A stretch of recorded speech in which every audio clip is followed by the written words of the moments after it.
குறுங்குழும மேம்பாட்டு திட்டத்தின் கீழ் விருதுநகர் மாவட்டம் வெள்ளையாபுரத்தில் ஆயத்த ஆடை உற்பத்திக்கும், செங்கல்பட்டு மாவட்டம் அச்சரப்பாக்கத்தில் சித்த மருத்துவ மூலிகைப் பொருள்கள் தயாரிப்பிற்கும், கன்னியாகுமரி மாவட்டம் அழகியபாண்டியபுரத்தில் ஆயத்த ஆடை உற்பத்திக்கும், சேலம் மாவட்டம் ராக்கிப்பட்டியில் பட்டு நூல் உற்பத்திக்கும், நாமக்கல் மாவட்டம் கத்தேரியில் துணிநூல் வார்ப்பிற்கும் மற்றும் புதுக்கோட்டை மாவட்டம் ராங்கியத்தில் ஆயத்த ஆடை உற்பத்திக்கும் 6 குறுங்குடும்ப திட்டங்கள் தமிழ்நாடு அரசு மானியத்துடன் 25 கோடி ரூபாய் மொத்த மதிப்பீட்டில் பொது வசதி மையங்களுடன் அமைக்கப்படும். நீலகிரி மாவட்டத்தை சார்ந்த சிறு தேயிலை விவசாயிகளின் வாழ்வாதாரத்தை பாதுகாக்கும் பொருட்டு 16 கூட்டுறவு தேயிலை உற்பத்தி தொழிற்சாலை உறுப்பினர்களால் கடந்த ஆண்டு வழங்கப்பட்ட பசுந்தேயிலைக்கு ஊக்கத்தொகையாக கிலோ ஒன்றுக்கு 2 ரூபாய் வீதம் வழங்கப்படும். சுமார் 27,000 சிறு தேயிலை விவசாயிகள் பயன்பெறும் வகையில் இதற்காக 9 கோடி ரூபாய் செலவிடப்படும். இந்த வரவு செலவு திட்ட மதிப்பீடுகளில் குறு சிறு மற்றும் நடுத்தர தொழில் நிறுவனங்கள் துறைக்கு 1557 கோடி ரூபாய் ஒதுக்கீடு செய்யப்பட்டுள்ளது. அரசு நிர்வாக நடைமுறைகளை எளிமையாக்கி வெளிப்படைத்தன்மையை கொண்டு வரும் நோக்கோடு அரசு அலுவலகங்களை முழுமையாக கணினிமயமாக்கும் திட்டத்தை இந்த அரசு அறிமுகப்படுத்தி சிறப்பாக நடைமுறைப்படுத்தி வருகிறது. வரும் 24-25ஆம் நிதியாண்டில் பல்வேறு துறை தலைமை அலுவலகங்களுக்கும் சார்பு அலுவலகங்களுக்கும் தேவையான மென்பொருள்கள் மற்றும் கணினிகள் உள்ளிட்டவற்றை வழங்கவும், அலுவலர்களுக்கு உரிய திறன் பயிற்சி அளித்து மின் அலுவலக திட்டத்தை ஆஃபீஸ் விரிவுபடுத்தவும் திட்டமிடப்பட்டுள்ளது. இதற்காக 30 கோடி ரூபாய் 24-25ஆம் ஆண்டின் வரவு செலவு திட்ட மதிப்பீடுகளில் ஒதுக்கப்பட்டுள்ளது. அரசு சார் இணையவழி சேவைகளை மேலும் துரிதமாக அளித்திடும் வகையில் தமிழ்நாடு மின்னணு நிறுவனம் எல்காட் மூலம் பேரிடர் தரவு மீட்பு வசதியுடன் கூடிய மேக கணினிய கட்டமைப்பு கொண்டதாக மாநில தரவு மையம் அடுத்த 5 ஆண்டுகளில் 200 கோடி ரூபாய் மதிப்பீட்டில் தரம் உயர்த்தப்படும். இணைய உலகத்தின் தகவல் பரிமாற்றத்தை மேலும் பரவலாக்கும் வகையில் சென்னை போன்றே கோவை, மதுரை, திருச்சி, சேலம் உள்ளிட்ட அனைத்து மாநகராட்சிகளிலும் 1000 முக்கிய இடங்களில் இலவச வைஃபை சேவைகள் வழங்கப்படும். கடந்த 2000ஆம் ஆண்டில் சென்னையில் டைடல் நிறுவனத்தை அமைத்து தமிழ்நாட்டின் தகவல் தொழில்நுட்ப வளர்ச்சிக்கு வித்திட்டவர் நவீன தமிழ்நாட்டின் சிற்பி முத்தமிழறிஞர் கலைஞர் அவர்கள். அவர் வகுத்து தந்த தகவல் நெடுஞ்சாலையில் தமிழ்நாட்டின் அனைத்து பகுதியிலும் இணைந்திட வேண்டும் என்ற நோக்கில் மதுரையில் 350 கோடி ரூபாய் மதிப்பீட்டில் 6,40,000 சதுர அடி பரப்பிலும், திருச்சியில் 345 கோடி ரூபாய் மதிப்பீட்டில் 6,30,000 சதுர அடி பரப்பிலும் தகவல் தொழில்நுட்ப பூங்காக்கள் அமைக்கப்பட்டு வருகின்றன.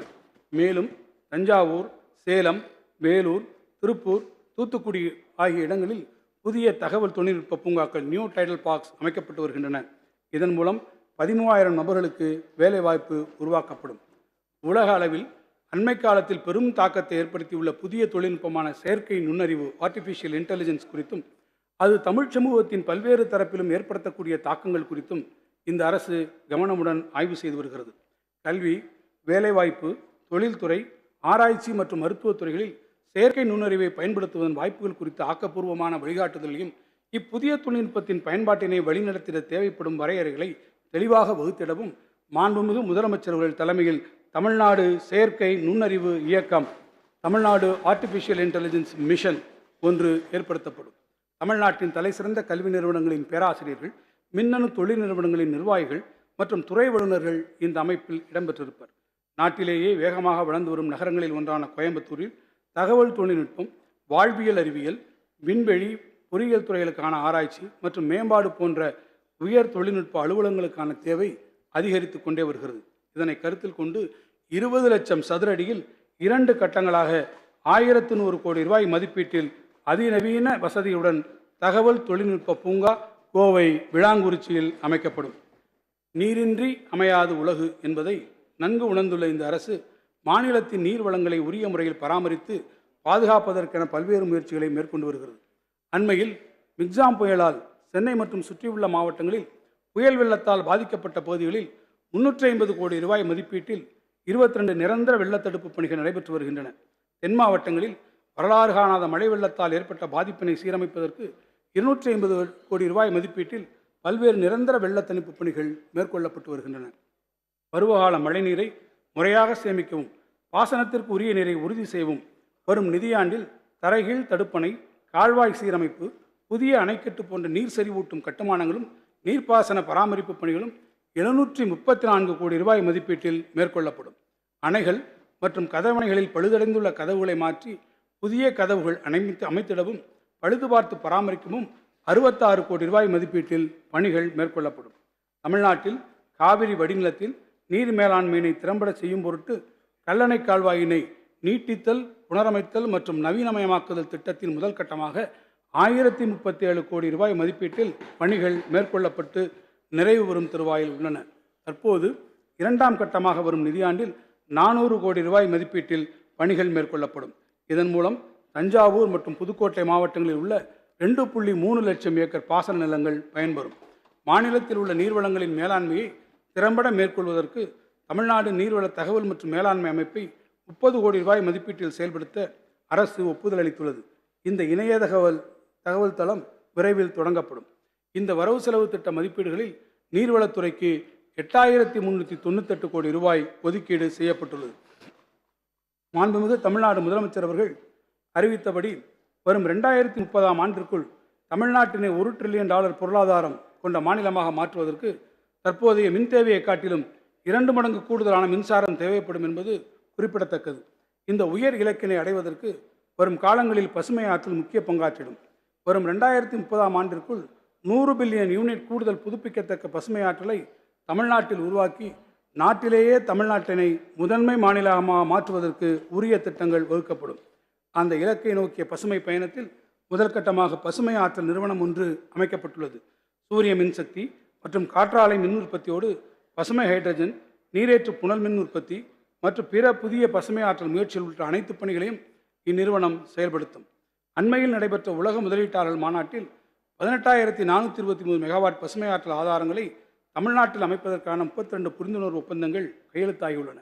இதில் 2570 மெகாவாட் பசுமை ஆற்றல் மின் உற்பத்தி செய்வதற்கான அனுமதி இதுவரை வழங்கப்பட்டுள்ளது. மேலும் தமிழ்நாட்டில் 11,500 மெகாவாட் திறனுள்ள நீரேற்று புனல் மின் நிலையங்கள் அமைப்பதற்கு உகந்த 12 இடங்கள் தேர்வு செய்யப்பட்டுள்ளன. பொதுத்துறை மற்றும் தனியார் பங்கேற்புடன் சுமார் 60,000 கோடி ரூபாய் முதலீட்டில் இப்புதிய நீரேற்று புனல் மின் நிலையங்கள் உருவாக்கப்படும். காலநிலை மாற்றம். சிறையிலிருந்து பிரிந்த இறகு ஒன்று காற்றின் தீராத பக்கங்களில் ஒரு பறவையின் வாழ்வை எழுதிச் செல்கிறது. படிமக்கவிஞர் பிரமிழின் கவிதை வரிகளை சுற்றுச்சூழல் அமைப்பில் பொருத்தி பார்த்தால் இந்த பிரபஞ்சத்தில் வாழும் அனைத்து உயிரினங்களையும் இயற்கை வளங்களையும் பாதுகாத்து அடுத்த தலைமுறைக்கு கொடையளிப்பது மானுட கடமை என்பதை இந்த அரசு நன்கு உணர்ந்துள்ளது. நாட்டிலேயே பல்லுயிரினங்களின் தாயமாக தமிழ்நாடு திகழ்கிறது.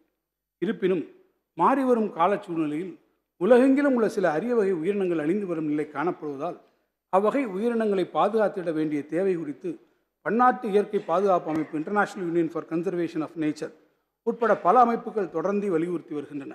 எனவே பல்லுயிர் நலன் காக்கும் முயற்சியாக அழிந்து வரும் உயிரினங்கள் பாதுகாப்பு நிதி ஒன்றினை 50 கோடி ரூபாய் மதிப்பீட்டில் அமைக்க தமிழ்நாடு அரசு முடிவு செய்துள்ளது. இதற்கென முதற்கட்டமாக 5 கோடி ரூபாயை அரசு வழங்கும். பிற அரசு நிறுவனங்கள், பெருநிறுவன சமூக பொறுப்பு நிதி, தேசிய சுற்றுச்சூழல் அமைப்புகளின் உதவியோடு அழிந்து வரும் மற்றும் விளிம்பு நிலையில் உள்ள உயிரினங்களை பாதுகாக்க உரிய திட்டங்கள் வகுக்கப்படும். காலநிலை மாற்ற இயக்கம், பசுமை தமிழ்நாடு இயக்கம், தமிழ்நாடு ஈரநில இயக்கம் ஆகிய முன்னோடி திட்டங்களை அறிமுகப்படுத்தி 15 புதிய ராம்சர் ஈரநிலங்கள் மற்றும் 5 சரணாலயங்களை கொண்டு பசுமை பயணத்தில் நாட்டிற்கே வழிகாட்டியாக தமிழ்நாடு திகழ்கிறது. இதன் தொடர்ச்சியாக தமிழ்நாட்டின் 14 கடலோர மாவட்டங்களில் 1076 கிலோமீட்டர் கடற்கரை பகுதியை மையமாக கொண்டு கடலோர வளங்களை மீட்டு எடுப்பதற்காக 1675 கோடி ரூபாய் மதிப்பீட்டில் நெய்தல் மீட்சி இயக்கம் என்ற திட்டத்திற்கு ஒப்புதல் அளிக்கப்பட்டுள்ளது.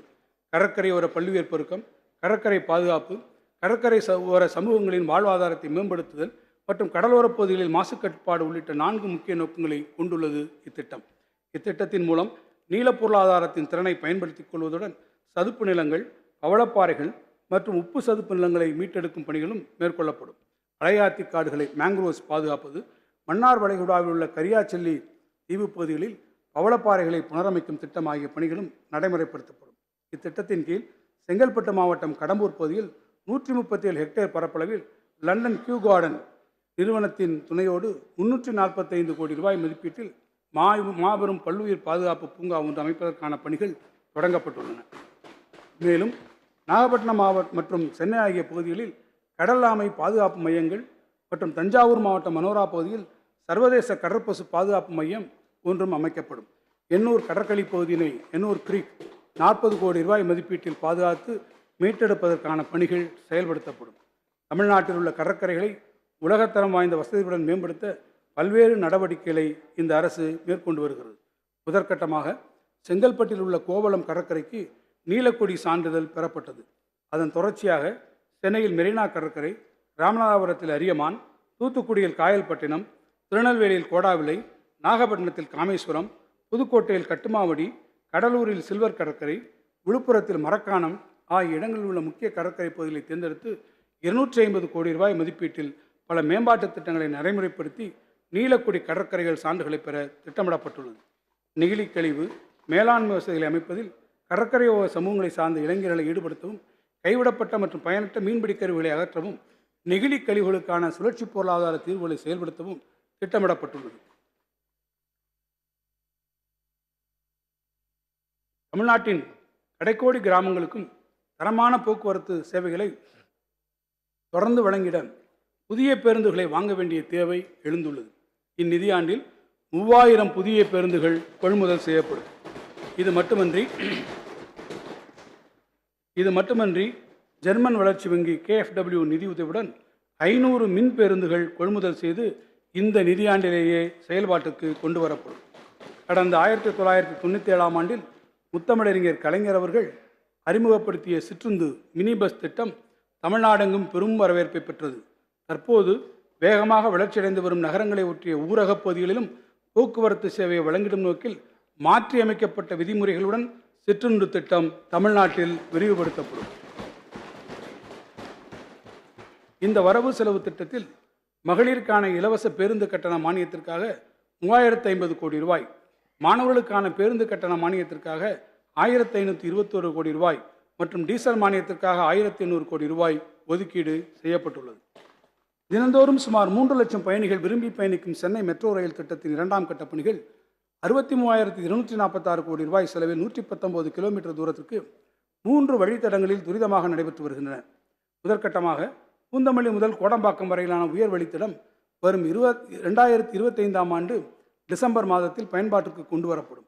இந்த வரவு செலவு திட்டத்தில் சென்னை மெட்ரோ ரயில் திட்டப்பணிகளுக்காக 12,000 கோடி ரூபாய் நிதி ஒதுக்கீடு செய்யப்பட்டுள்ளது.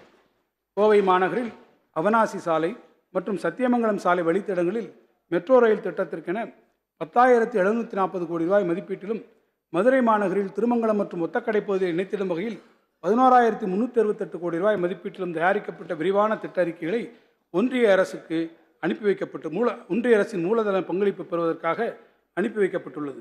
ஒன்றிய அரசின் அனுமதி கிடைத்தவுடன் இந்த இரு நகரங்களிலும் மெட்ரோ ரயில் அமைப்பதற்கான பணிகள் தொடங்கும். சென்னை மெட்ரோ ரயில் வழித்தடத்தை சென்னை விமான நிலையத்திலிருந்து கிளாம்பாக்கத்தில் உள்ள கலைஞர் நூற்றாண்டு பேருந்து முனையம் வரை நீட்டிப்பதற்கான விரிவான திட்ட அறிக்கை 4,625 கோடி ரூபாய் மதிப்பீட்டில் பெறப்பட்டு ஒன்றிய அரசின் மூலதன பங்களிப்பிற்காக ஒப்புதல் கோரப்பட உள்ளது. மேலும் கோயம்பேடு முதல் ஆவடி வரையிலும் பூந்தமல்லி முதல் பரந்தூர் வரையிலுமான 2ஆம் கட்டத்தின் நீட்டிப்பு வழித்தடங்களுக்கு விரிவான திட்ட அறிக்கைகள் தயாரிக்கப்படும். சென்னை மெட்ரோ ரயில் நிறுவனம் மற்றும் தமிழ்நாடு தொழில் வளர்ச்சி நிறுவனம் ஆகியவை இணைந்து உருவாக்கப்பட உள்ள புதிய சிறப்பு அமைப்பு மூலம் சென்னை சென்ட்ரல் ரயில் நிலையத்திற்கு எதிரே மரபுசார் வடிவமைப்புடன் சுமார் 10 லட்சம் சதுரடி பரப்பில் 27 தளங்களை கொண்ட முத்திரை பதிக்கும் ஒரு கட்டடம் 688 கோடி ரூபாய் செலவில் கட்டப்படும். பொதுத்துறை, வணிக மற்றும் தொழில்நுட்ப நிறுவனங்களின் அலுவலக தேவையினை இப்புதிய கட்டடம் நிறைவு செய்யும்.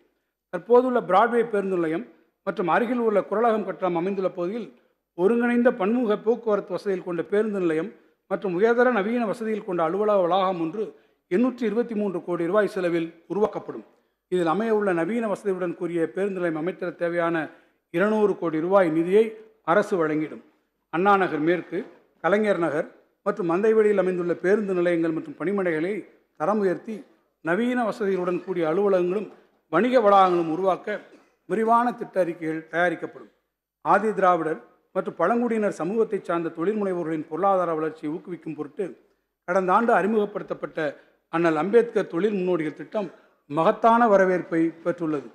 இத்திட்டத்தின் மூலம் 755 நபர்கள் 84 கோடி ரூபாய் மானியத்துடன் கூடிய 156 கோடி ரூபாய் கடன் வசதி பெற்று பயனடைந்துள்ளனர். இத்திட்டத்திற்கு கிடைத்த வரவேற்பினை கருதி திருத்த மதிப்பீடுகளில் கூடுதலாக 75 கோடி ரூபாய் நிதி ஒதுக்கப்பட்டுள்ளது. வரும் 2024-25ஆம் ஆண்டிற்கான வரவு செலவு திட்ட மதிப்பீடுகளில் இத்திட்டத்திற்காக 120 கோடி ரூபாய் ஒதுக்கீடு செய்யப்படும்.